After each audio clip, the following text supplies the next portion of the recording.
अस्सलाम वालेकुम दोस्तों, तुसी देख रहे हो अपना पंजाब टीवी ते मैं थोड़ा मेज़बान अफजाल अहमद।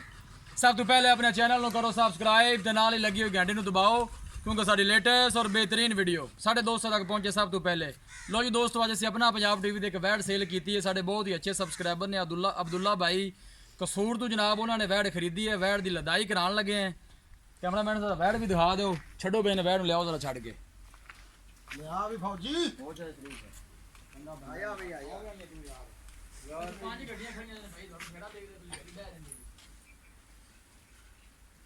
चल भाई बच्चे मगर टोर नहीं भैया एवे नहीं छिक्की दे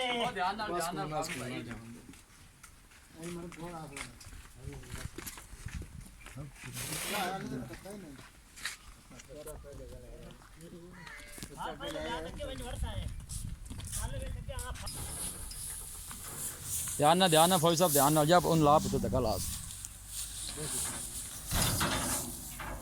बुलावा दे ले स्विच पसंद आ ए जी साडे कोल वैड ना खरीदी है जी। कहां मार डरा बच्ची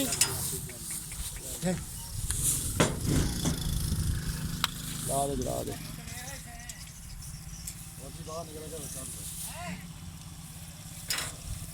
मैं विकेंगे क्या पे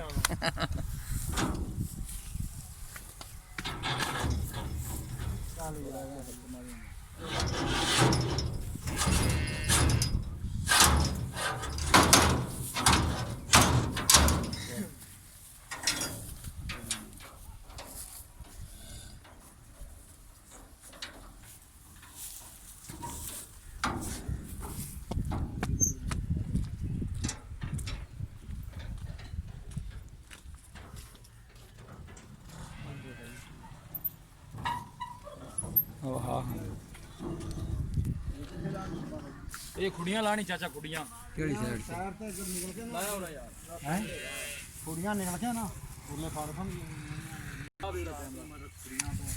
अस्सलाम वालेकुम।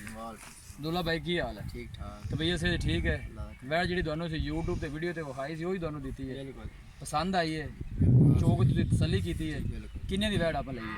ये आप ਲਈ 81 ਦੀ 81 ਦੀ पसंद आई है ना वैड? साढ़े ते गिला शिकवा नहीं नहीं ठीक हो गई, मेहरबानी। लो जी दोस्तों, वीडियो पसंद आवे लाइक तो शेयर जरूर करना है। मिलांगे एक अच्छी और लाजवाब वीडियो के नाल। अपने मेज़बान अफजाल अहमद दो इजाज़त, अल्लाह निगहबान।